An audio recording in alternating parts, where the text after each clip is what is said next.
Paul Ong Tevez ng Pistolerong Pinoy, you are recognized. Magandang umaga po, Mr. Chair. Technical working group that will be created in a while. So, Mr. Paul Ong Tevez ng Pistolerong Pinoy, you are recognized. Magandang umaga po, Mr. Chair, Honorable Congressmen, mga panauhin at mga resource persons. Una, nagpapasalamat po kami sa pagkakataon na ibinigay niyo po sa amin na nasa gun community na mapakinggan po ang boses ng mga responsible gun owners. Ako po si Mr. Paul Tevez, mas kilala po sa online o social media, Pistolerong Pinoy. In behalf of the responsible gun owners or the gun community, nais po namin iparating sa kinauukulan ang mga sumusunod. Actually, marami po yung mga proposals na ito eh. Kung i-gather ko po yun, kulang po yung page ng aking ano. So ilan lang po ito sa mga proposals na gusto ko iparating ngayon. Yung iba kasi sinabit ko na po sa aking position paper. Ito lang po yung mga example po ng mga naisip parating ng gun community.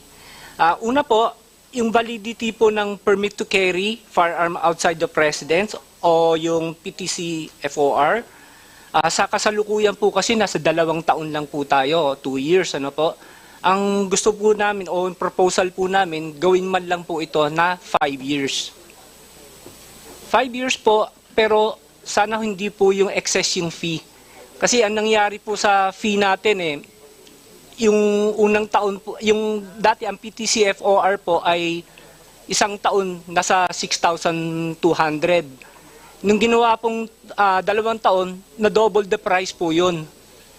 So ang gusto po sana ng gun community, parang sa LTO license po, no, na-extend po siya ng 10 taon, pero yung fee, ganun pa rin po. Sana po mapagbigyan po kami. Number 2 po, yung streamlining po ng requirements para sa pagkuha po ng PTC FOR. Kasi sa pagkuha po ng PTC FOR, kailangan pa po natin ng threat assessment. At sa threat assessment po kasi, selective lang po yung mga exempted sa threat assessment sa pagkuha ng PTC FOR. Sa tingin po ng gun community, lahat naman po tayo ay may threat. Hindi lang po sa bahay. Paglabas po natin, hindi po natin alam kung ano po yung pwede mangyari sa atin. Pwede po tayong maging biktima ng crime o mga, alam niyo na po, mga masasamang loob. Sana po, prayers po namin, tanggalin na lang po sana yung threat assessment. And ito, last na po ito. Yung issuance po ng permit to transport ng 5.56 rifles o 7.62. Sa ngayon po kasi ang nai-issuehan lang ng permit to transport ay mga pistols, revolvers. Sana po mapagbigyan po tayo. Bakit po kailangan natin ng permit to transport ng mga rifles? Kasi po, para po makapag-practice po kami sa range. And hindi po natin masasabi, wag naman po sana mangyari, no? Pagka magkagulo po rito, kami pong mga legal gun owners ay pwede pong maging force multipliers. Kaya po, paano po kami magiging force multipliers kung yung mga rifles po namin ay nakatambay lang po sa bahay o nagiging paperweight lang po, nakadisplay lang po nasa gun cabinet. Sana po mga sir, bigyan po ninyo kaming ng pagkakataon na mailabas po namin ang aming mga rifles upang makapag-practice po kami.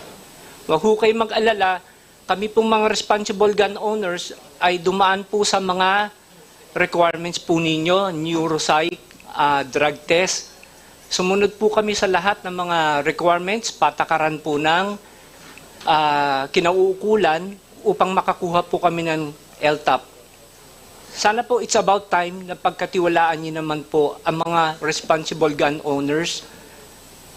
Huwag niyo po kami pagdudahan o hindi po kami yung kalaban. Sabi nga po nila Ma'am Gina, pare-pareho po tayong galit sa mga loose firearm. Sila po yung nagkakos ng crime, hindi po kami. Mr. At Chair. kung meron man po na meron po man mga responsible gun owners na gumawa ng crime, I think it's about less than 0.1% lang po 'yun ayon po sa statistics. Muli po nagpapasalamat po kami mga legal gun owners na sa gun community sa pagkakataon na binigay po niyo sa amin. Mr. Chair. Okay, Congressman, are you done with your, are you done, ano? Apo. Sige, Congressman Busita, please. Mr. Chair, gusto ko lang i-clarify kay Mr. Ong Tebes. Ano po ang basis ninyo para sabihin ninyo lahat tayo may threat? Kung nababalitaan naman po natin sa mga balita, sa mga newspapers, sa mga TV, may mga naho-hold up po, yung mga ganun, nabibiktima po ng crime. So, Mr. Opo. Chair, is Mr. Ong saying na even ordinary employee dito may threat? Ganun po ba? Gusto ko lang malinawan po. Kasi medyo nakakatakot yung ano nyo po para sa mga ordinary individuals na lahat pala may threat. Yeah, what I'm saying is meron po tayong potential na maging victim po ng mga crime, mga street crimes po. So, insisting po kayo na lahat may threat? Lahat? Ibig sabihin pong lahat, 100% ng Pilipino may threat? Yun po ba ang gusto nyo sabihin, Mr. Tebes? Pwede po yun. Opo. Hindi po yung pwede. Ang gusto ko pong i-clarify sa'yo, pag sinabi po ninyong lahat, 100%, kahit yung mga bata na inosente. Ay, hindi naman po. Hindi naman po. So, I stand corrected po, Your Honor. pakicorrect po ninyo kasi hindi po tama yon na parang sobrang gulo na sa Pilipinas. Ay, hindi naman po. Hindi po yung ibig kong sabihin, Your Honor.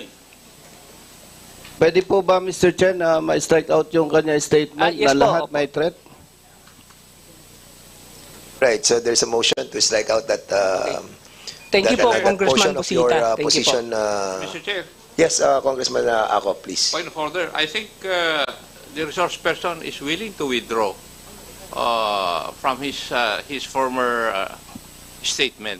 So there's no need for us to come up with a motion to strike out the statement. Opo, of the opo. I stand gentleman. corrected po. Sorry po. Okay, so we'll be striking that out. The COMSEC is hereby directed to strike that portion of his statement. Are you satisfied, Congressman Busita? Please. Yes, thank you, Mr. Kinorek ko lang, Mr. Chair, kasi Opo. yung ating pong mga kababayan, medyo naalarma pagka may mga information na hindi naman tama. Ang dami na nga fake news, dadagdagan pa natin. Maraming salamat po, I Mr. Chair. agree with that.